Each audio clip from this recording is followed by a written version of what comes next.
Hey, it's Jess, and welcome to Becoming Heartstrong.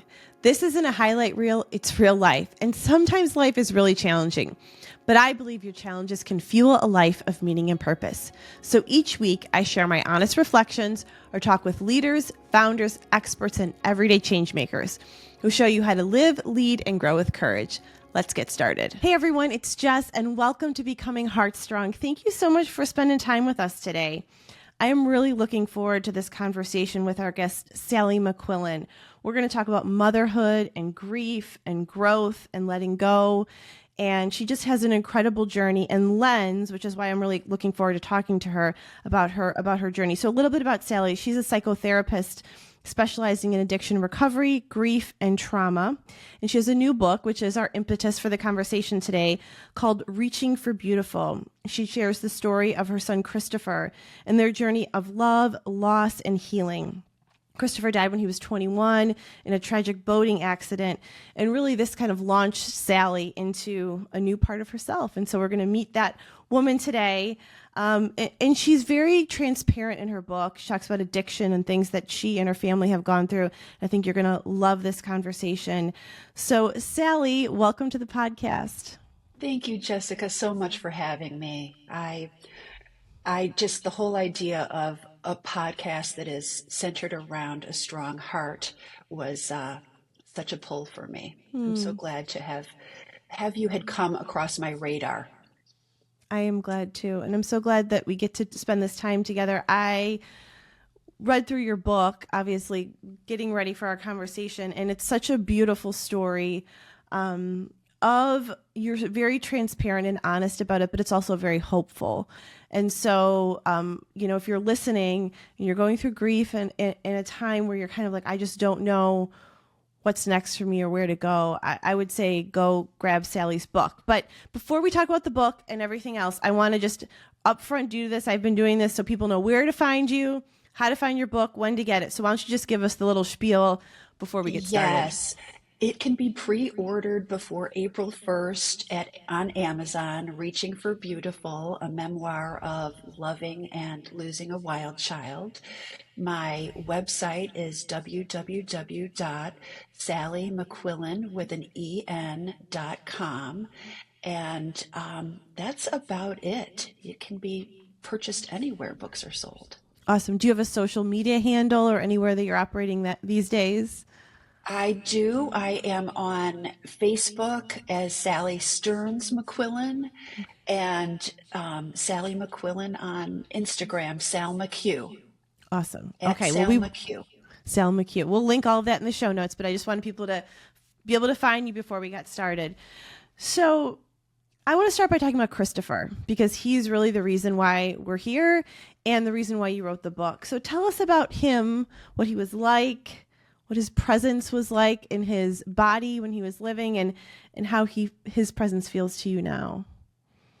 Immediately, when you ask me, I appreciate it because I love any opportunity I can to share his spirit. And he, here on earth, was what I think was absolutely gorgeous, sparkly eyed, slim. I typically think of him as a little bit bronzed. And he, I just had a crush on him. That's the only way that I can describe it. Just a complete and utter crush. Enamored with his presence. Very charismatic, a handful, extremely wild, a Mustang, never sat still. And the way that I think about his presence today is much the same way, just beautiful, filled with light, very sensitive old soul. Do you feel him with you, And around you? always, Always. I feel like, I think I write about this, that there's a saying that I have, and it was a Helen Keller saying that I think I was connected to it when I was in summer camp. All that we love deeply becomes a part of us. And for me, Christopher always was and continues to be a part of me, but I also feel him around me in so many things that are beautiful. I'm curious if you don't mind me asking, were you also good friends with like the other families whose sons died? Because it was such a tragic accident. 4 young men died in this boating accident. And just, I was just imagining that as a mother of boys and the groups of friends they hang out with, and imagining how that might have interacted with your own experience. Yes, often people are curious about that. And interestingly enough, I did not know the other families. Mm. Two of them I did not know at all, and one was a friend that I did know, but not well. And my heart goes so directly out to each of them. I did write to them after they passed, the parents, and just offered my condolences. And but beyond that, we have not communicated because I think we've all been usurped by our own trauma. Mm-hmm. Yeah. And maybe someday that will happen, if it's meant to be. I was That's just curious right. about that. So the book is about your journey with grief, and you kind of go back to the beginning stages of when it all happened. And you said something in the book that really caught me, because I think I've experienced it too. You wrote, I'm as afraid as I've ever been because I know. And at the book, this was the moment where Christopher was missing. You didn't know where he was. Your husband was out looking for him, trying to find, he was at a lake with some friends. What was happening at that moment inside of you? And you might only see that in retrospect, but could you go, I guess, if you could kind of combine your person in the present and your person now, like what did you know that you didn't know at the time? Well, I think I knew instantaneously the moment my husband got off the phone with the owner, the parent of the son's lake house that they had all gathered at. When he called to say that they were missing, I immediately felt as if lightning struck.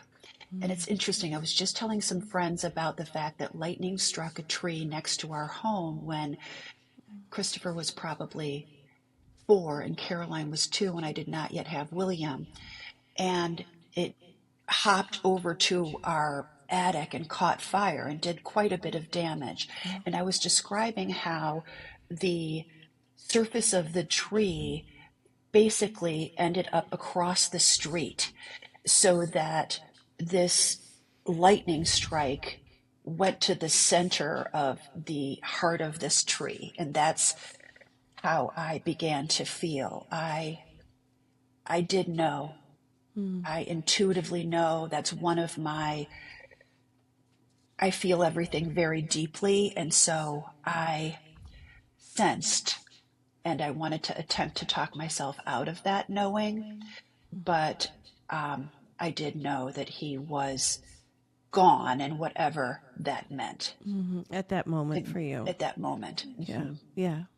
I think we as mothers know, even though we sometimes don't want to admit to ourselves, or we don't really know in the moment, but looking back, we can say that there was this sense.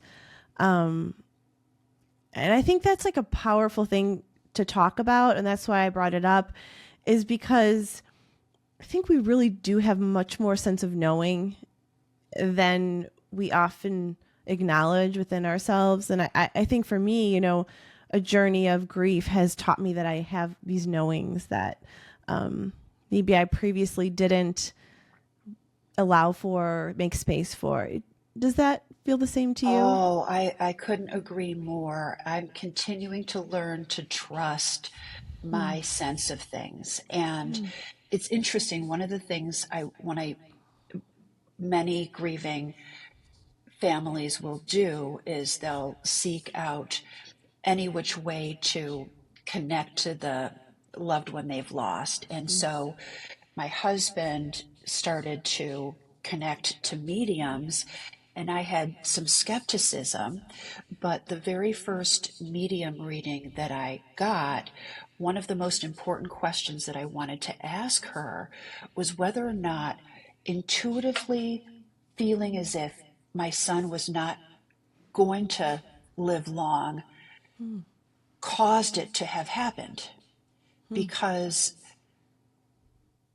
for as long as I can remember, there was something about my son's energy and perhaps about the way that I loved him that's, something so precious to me would not was slipping through my fingers already. And so I clamored, and the medium was really reassuring. She said, no, this was your heart and soul knowing on some, really deep level that he wouldn't be here forever, but you did not manifest this. Sure.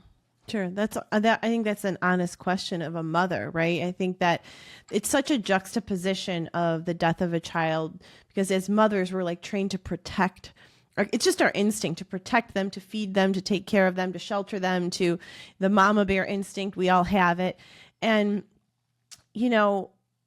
how have you sort of worked through that in as a mother and I mean as a therapist, which we'll get to kind of that sort of intersection, but how have you made space for sort of those to live together, the knowing, the love, and the the need to let go of sons of sorts?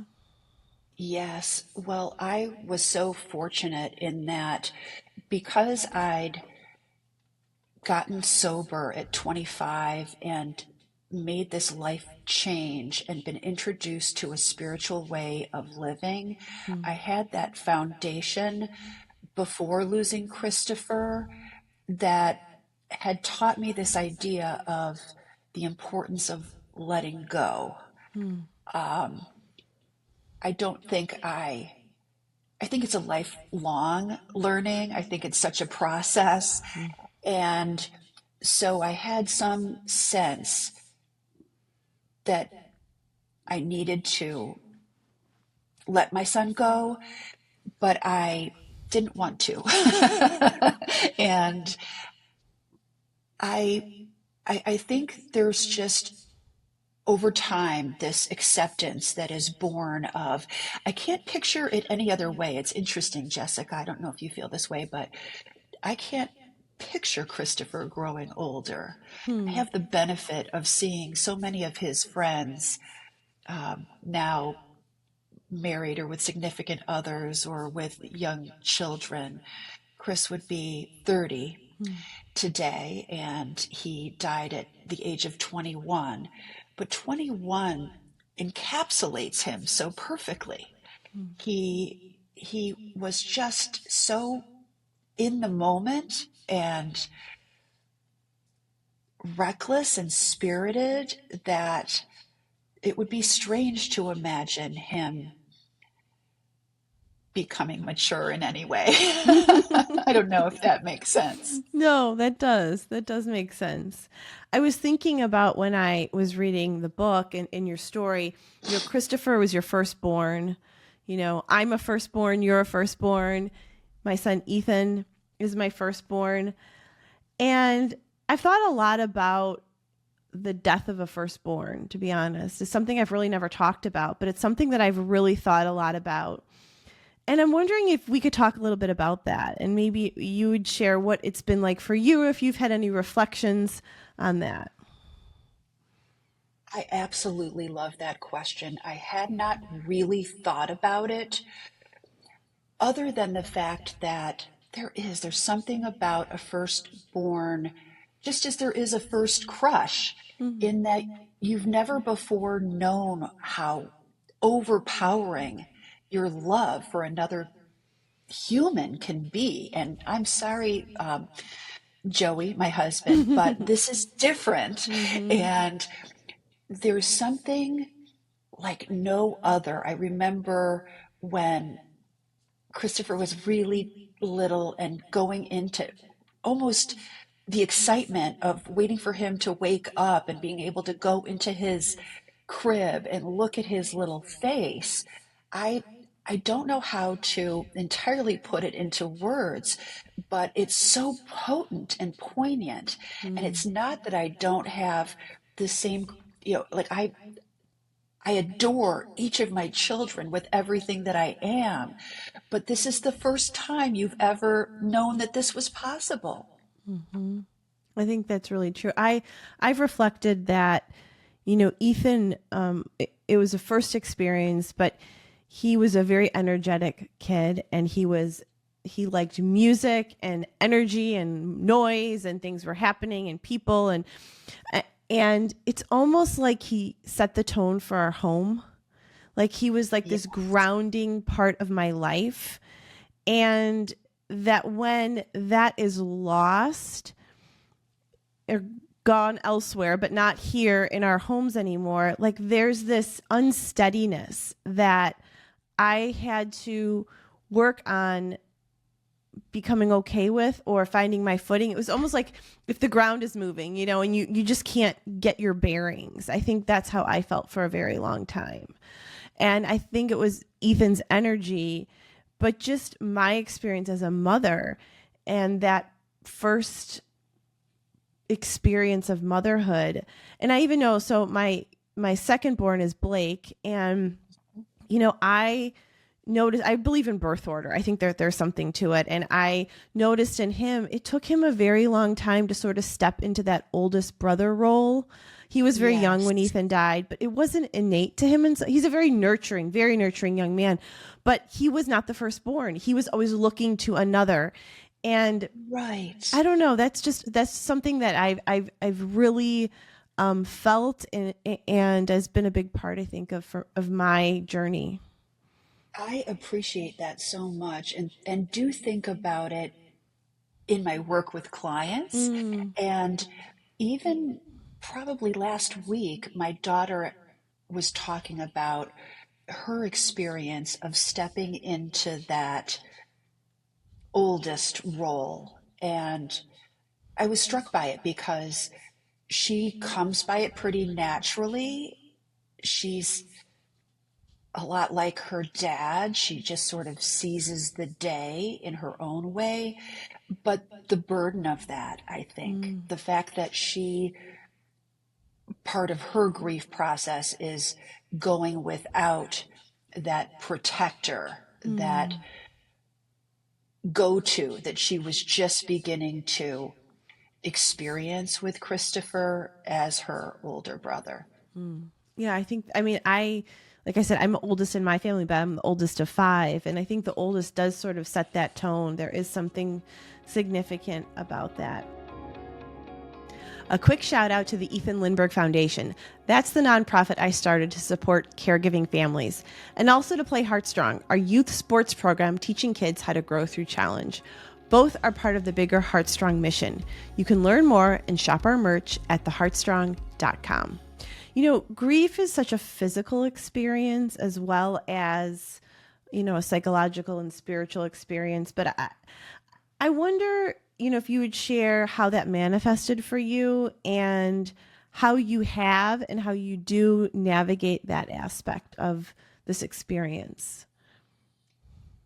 I was just listening to a presentation that someone was giving about she's written several books, but she's written a book called The Grieving Brain and the Grieving Body. I think Oh, it's wow. Mary Frances O'Connor is her name. Okay. And there's scientific research to support that physiologically we are profoundly affected by grief. Mm-hmm. And I certainly felt that way. I felt, and it sounds trite to even get into the language of heartbroken, but Mm. I've actually come to learn, and I didn't know it until after losing Christopher, that people can die themselves of a broken heart. Mm-hmm. So I know, and I knew at the time that I was in shock, but I felt in such agony that I thought, how is it possible that shock could be sparing me in any way? Because I Mm. can't imagine feeling this any more acutely. Yet I know it served. It was my whole body felt sluggish, heavy. I knew I was compromised. I knew Mm. that I didn't have the bandwidth. Cognitively, I couldn't, and it happened at the same point that, I'm in my 50s at that time. And so perhaps some of it was just going through that Mm-hmm. stage of life, Mm-hmm. but I don't think so. I think it was more about having this inability to retrieve words. I was forgetful. I needed to be pulled along. I really couldn't think well. Mm-hmm. And a couple of things happened. One of them was that, and this Mary Frances O'Connor speaks to this, that your immunity is compromised.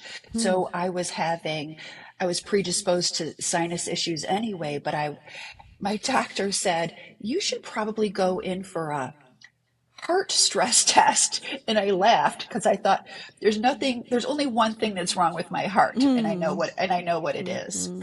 And but I also developed, this was so interesting. I'd never had migraines before. Hmm. I developed these auras. And I'm such a therapist through and through that I'm, of course, going to try to therapize it in terms of the fact that light was coming into my eyesight. I couldn't, there were these little sort of orbs of light. And suddenly I couldn't see well. Hmm. And so I thought, that just that was true. I couldn't really see. I wondered, as you described, I wondered where I had gone. I wondered where I was. I didn't have the ground beneath my feet. I was desperately yearning for where my son might be. So it's intriguing to me, this physiological and emotional connection and how deep it is. I agree. I think, and even in, my life as it's been having now my other son who's very sick, I think we talk a lot about mindset and the mental parts of grief. I think we talk a lot about the spiritual component. It's impossible to go, I think, to go through grief without asking bigger questions of life. But I don't think we give enough time and energy. And so I'm really interested in this book that you mentioned, to the body. And it's really like the doorway to all of those other pieces. I mean, we're in this physical space. We have these bodies for a reason. They're kind of how we're experiencing the world. And so I've just been personally really interested, even more recently, in just noticing in my own body how a long time of caregiving and grief has really impacted it and impacting it, and how much I would love to see more physical work done on bodies, to maybe help with grief. I don't know enough about it, but it's something I'm interested in. I love that. And I think that I'm being brought to that because my Mm. clients often will present to me with physical symptoms, Mm. and sifting through what they're carrying that way really helps. And I do believe in this idea of releasing that there's so much that we carry that gets locked into our cells, Yes. and being conscious of the energy. And so even beginning to do some meditations that were designed to even help me breathe, because Mm-hmm. I just couldn't catch my breath for so long. Mm-hmm. Yeah. Well, I'm curious what you kind of get into with that. And I think, and I'm, so it's Mary Frances O'Connor. That's the author. Okay. Yes. Okay. And I'll look that up and even link it in the show notes when I find it so people can kind of look at it. I want to talk about what you just mentioned, that you are both a therapist and a grieving mother. And I think that's a really interesting combination. I've honestly I don't think I've ever had a conversation with a person who's both of those things. I'm curious if you would share, like, how did you see grief within your clients that you worked with, like before Christopher's death? And then how is it different now? I think that I unwittingly was like most people in society, where the discomfort around the conversation of death was something I kept at bay. So I hope I didn't disserve any of my clients in that way. I Mm-hmm. know once I did lose Christopher, I could see all of the different strains of grief in everything. And of course, this was preceding the period of COVID, where I've seen such a shift, and I'm sure you have too, Jessica, in terms of all of the beginnings of developing expertise in the field of grief. And so we're learning so much more, and it's becoming more familiar to begin to talk about. But it's still, especially the loss of a child, is not something that invites people closer. No, no, does not. It's like, please get away from me, I think is truthfully how it. Did you feel that being a therapist and going through this experience, did it help you or did it make it harder? That's a really good question. In some ways, I think in most ways, it helped. I don't think it gave me any sort of tremendous leg up any more than having potentially anticipated that I could lose my son because he'd had a number of near-death experiences. But I do think that I recognized I had to practice what I preached, that it's so essential to, when we are feeling our feelings even the most uncomfortable. Nobody wants to feel grief.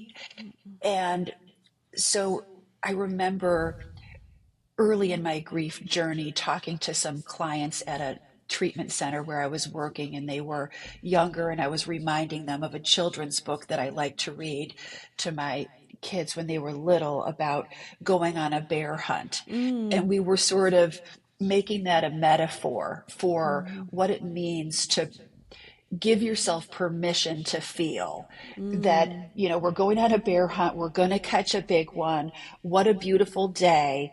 We're not scared, but we're going to face these things that we are afraid to experience. And it's going to feel, especially in my grief experience over Christopher, like it will never end, that there will, the number of tears shed is beyond comprehension. And so, but when that comes, to let it, to allow it, to feel through it as best we can. It was maybe a handful of years after Ethan died, and I was asked to speak at this outdoor event in the town where we live. And a woman came up to me and said, I don't remember exactly, but her child had died like 30 years ago. And she got tears in her eyes and told me about her child. And I got in the car with my husband, and I was so freaking pissed because I was like, this is the life I have to live. Like in 30 freaking years, I'm going to still like, and I know, and I also believe it's like not the amount of time, it's what you do with it. Like there's all, acknowledging all of that. I was like, how am I going to do this? Like, how am I going to live? This woman is in tears at 30 years. Now I know that I will be, and that is okay. But at that moment, I was so mad with that. It felt so daunting. So daunting and completely overwhelming to such an extent that I think many of us go to a place and can go to a place where we don't know if we can survive it.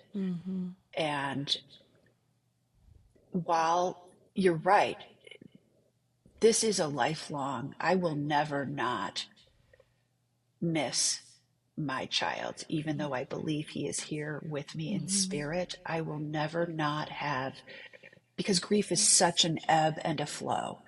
So I generally 9 years later feel a lightening of that despair. I've come back to more of myself, but there are things that still take my feet out from under me, and I have to welcome those just as I had to welcome, the almost incessant anguish that I felt for the first any number of years.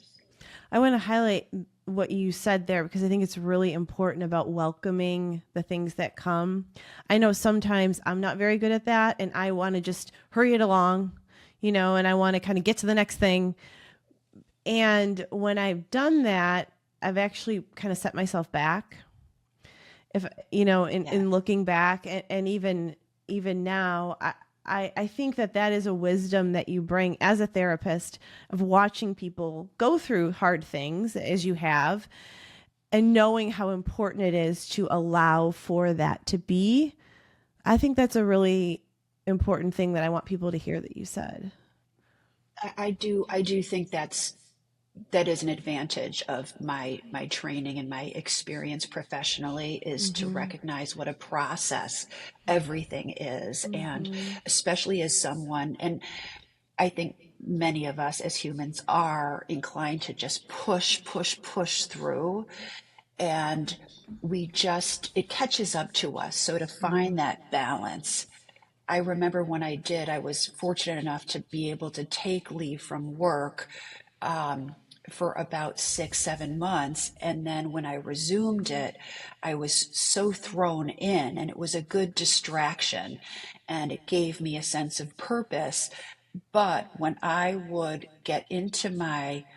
go from the hospital on a shuttle bus to the parking lot, where I'd get into my car. And the second that I got into my car, it was just a tidal wave of that same sort of remembering that many of us go through upon awakening. Like, I lost my child. Just the reality of it. It's Mm-hmm. too infinite to even begin to adapt to that and integrate it. So it does take a long time. And I don't always know that I have. Hmm.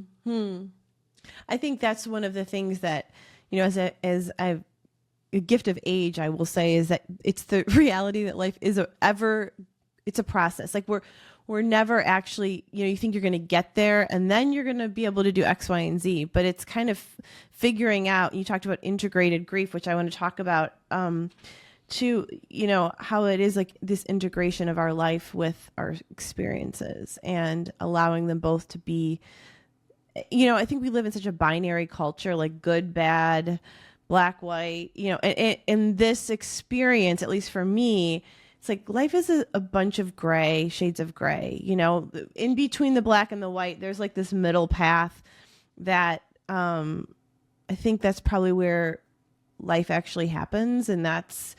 But we don't really like to live there. We want to be in either side. So I want to talk a little bit about, because you mentioned this in the book, and I think it's an important thing to talk about, is the whole role of addiction in your life and in Christopher's, and what that role has played in your own healing and your own grief and in Christopher's story. So I'm wondering if you would just share a little bit about that piece of your life and his life, and maybe some reflections that you have on it as you are in the space that you are now. Very much so. This is such an important part of who I am and my life's teaching and journey. And to have grown up as a little girl with an alcoholic father who was not very available by virtue of his addiction and some of his traits, I then found myself with a son with addiction, Mm-hmm. chasing love in a similar way, personalizing his behavior as an addict in a similar way. And I think it probably deepened, as all childhood wounds do, my fear. So I was very much operating in fear while I was raising Christopher, and then having been someone who also became an alcoholic and needed to let go of alcohol and felt the shame of the stigma of being an alcoholic, not even appreciating so much at that time how powerful genetics can be. Mm-hmm. I wanted to break this legacy of addiction, and I wanted to attempt to spare all of my children from having to go through this experience of turning their life upside down. And yet, it's interesting to me now that what a gift, having been through that particular challenge and come through it, has been. And when Chris had 3 years of sobriety, it was also a tremendous gift. And I do like to think that had he gone on to live, I know he would have wanted to restore his sobriety, but it's not an easy thing. And my father was never able to do it, and it ultimately cost him his life.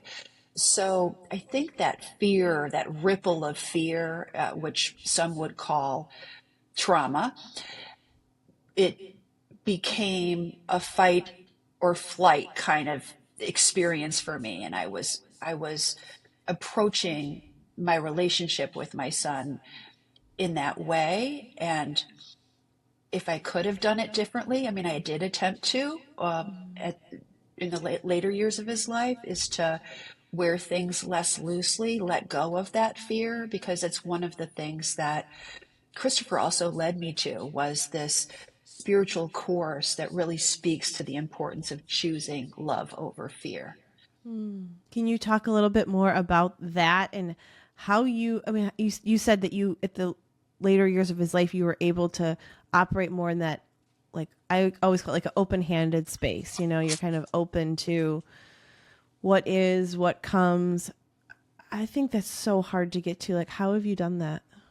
It's so hard, and I see it everywhere. Much of what I do in my work is recognize how much fear we're all inclined to carry as humans, whether we have wounds or traumas that incite that, or just living in the world.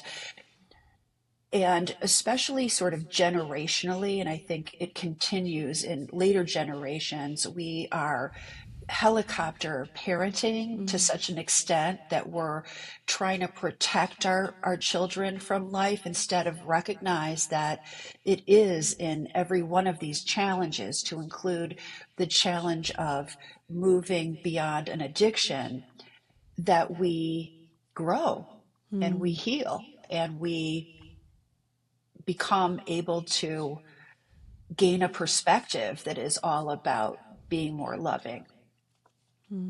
So it's almost So going through that process, and like, I think that's an interesting thing to talk about, even helicopter parenting as an addiction. I mean, I just had a podcast with a therapist and we talked about that, and it's very interesting. And I think that's true. It's just that white knuckling, that holding so tight. And I think what you and I both have learned is that even when you do that, you still are not, you can't control the outcome.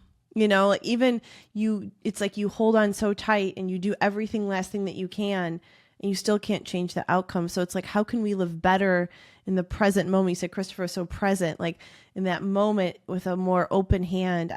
I struggle with that. I want to be more that way in my life, but it's a really important thing to think about. as a means of coping with our powerlessness, we're exerting everything we can to attempt to control and fight that. And so there's something about, and in reference to the name of your podcast, this idea of heart strong, I think about what I learned perhaps through my own addiction experience and recovery, is that strength actually looks like surrender and vulnerability. It looks like realizing that there's so much over which we don't have control, and that the only things that we do have control over are ourselves. And so our children are all on a path, and they're here to learn too. And we can't, we can direct them, we can influence them to some, in some small ways, but each of my three children are not particularly influenced by any power that I have attempted to exercise over them. They are very much being themselves and finding their own ways and learning things the hard way. And I suppose that's the way it's meant to look. Yeah. I think we touched on this a little bit, and I want to make sure that we touch on it. It's, when we go through grief, I think there is this opening that happens to the way we see the world, to the way we view God or faith, or and I'm wondering if you would just share a little bit about that piece of your journey, like how you've navigated that, and maybe things that you thought that you don't think now, or something that you just deeply know. As I want to give voice to that, because I don't think we do that enough as well. It's okay to ask questions. It's okay to rethink things. It's okay to re-experience. What was that like for you? I felt like losing my child incited so many questions. And I did have this pre existing faith. I didn't know, I didn't really think there was an afterlife. And Hmm. so my belief that there is has deepened over time. I think it's been really interesting that it could have gone one of two ways.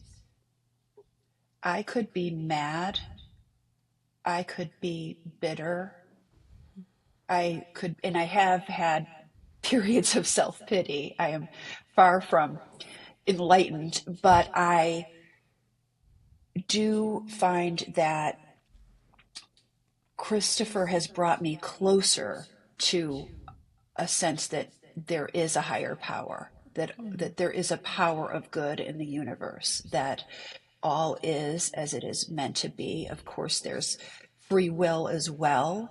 I don't think God was punishing me, though, and I'm not mad at God. Um, I do have formed the feeling that why not me? Hmm. Um, Even though there are times that, of course, as grieving mothers, it's why me? Why, and sometimes, even recently, I've had some of those really God moments, like, are you sure you want to hand me this challenge as well? Hmm. Wasn't losing a child enough? Is there more? And I actually find that there's so many riches and treasures in each and every one of the life lessons that we're faced with. And it wasn't until I started going to mediums that I started to get some answers to my questions, or that things started to sync up and everything dovetailed in such a way as to have me believe that we are only here for a short time, that there's this just perspective, something really gelled, even in my greatest despair. There was a little light that turned on around, we are simply here to love. Hmm. That's it. Keep your heart open, Hmm. even though there's this wonderful, I think the poet's name, I'm pronouncing it correctly, I hope so, Anaïs Nin. Oh And she yeah. says, and the day came when to risk to remain tight in a bud was more painful than the risk it took to blossom. Hmm. You know, Christopher has taught me so much.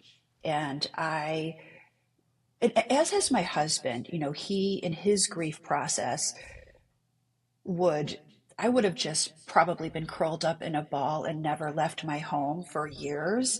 And I did end up having a degree of social anxiety that I hadn't ever had for a number of years.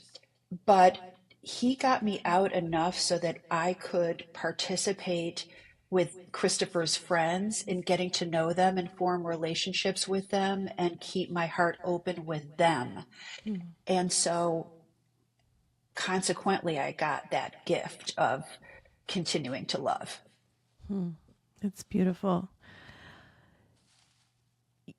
I'm curious if you wait. I'm gonna start. I'm gonna start again. In writing your book, "Reaching for Beautiful," you said it was a 7-year process, 7-year journey, and you wrote, "Since my grief is now more integrated, its gifts are rising to meet me. I have come back home to myself stronger."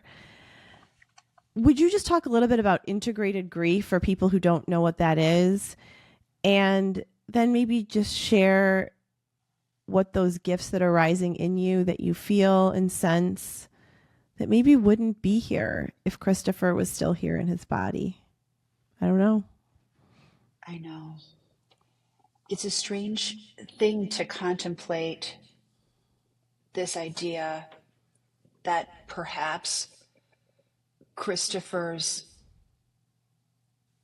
death was designed to help evolve all of us who've been affected, deeply, deeply impacted, and to integrate grief is to be able to actually make conscious choices.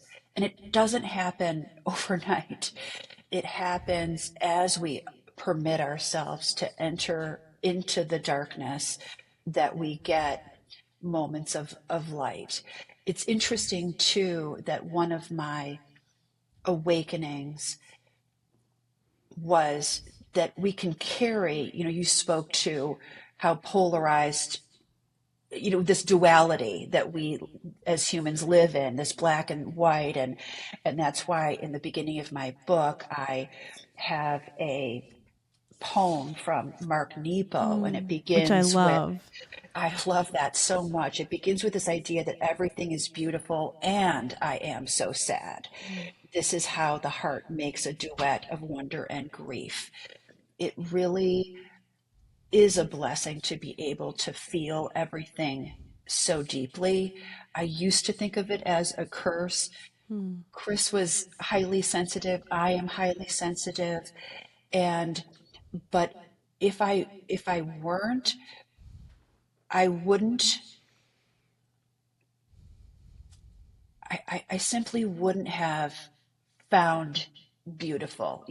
One of Chris's last tweets, I think it was just a month before he did pass, was, "Life is honestly so beautiful as long as you allow it to be." Mm-hmm. So there's so Yeah. many ways that he has brought me to a place of looking to the light, of attempting to rise above my fear, attempting to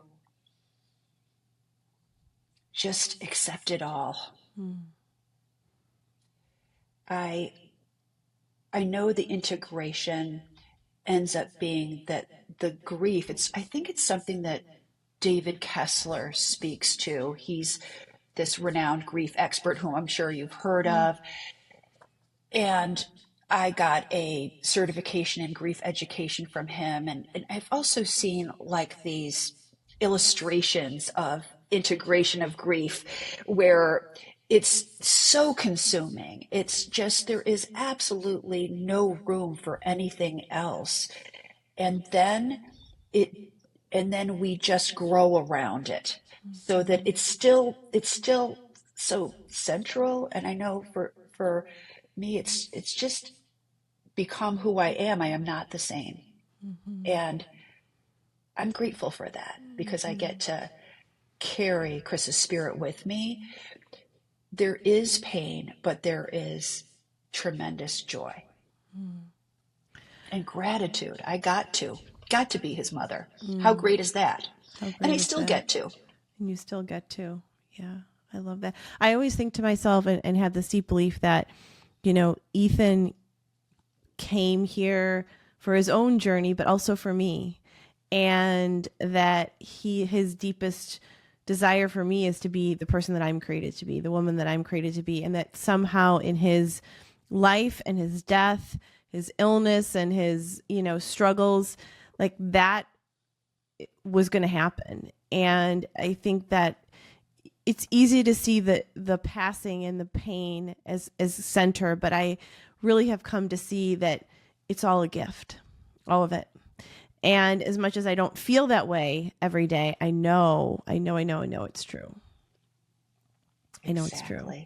Exactly. I do too. I do Yeah. too. Well, I just loved this conversation, Sally, and I'm so excited for you for your book. We'll link it in the show notes. It's Reaching for Beautiful. I'm wondering if you would just answer one final question. I try to come up with some heartstrong questions for all of my guests. And I'm wondering if you could just tell us one thing that you really love about yourself now because it's been built through adversity. I have forgiven myself for not having saved my child. And I love myself and have the capacity to be more compassionate with myself than ever before. And may that be a permission slip for anyone who's lost a child, to be able to have that be an invitation to more grace, to more self-compassion, to more gentleness. And that's what I'd say. I love that, Sally. Well, thank you so much for spending time here with me. It's wonderful to meet you. You have a beautiful story and beautiful heart. And I know this book is going to touch a lot of lives. Thank you so much, Jessica. It's been my pleasure. And may you be well. Thanks for being here, and thanks for listening to Becoming Heartstrong. If this episode spoke to you, take just a moment and share it with someone that you care about. And make sure that you're subscribed so you don't miss what's next. Before I go, I want to remind you that your challenges aren't the end of your story. They're the doorway to the best version of you. So keep going and keep becoming heartstrong. I'll see you next time.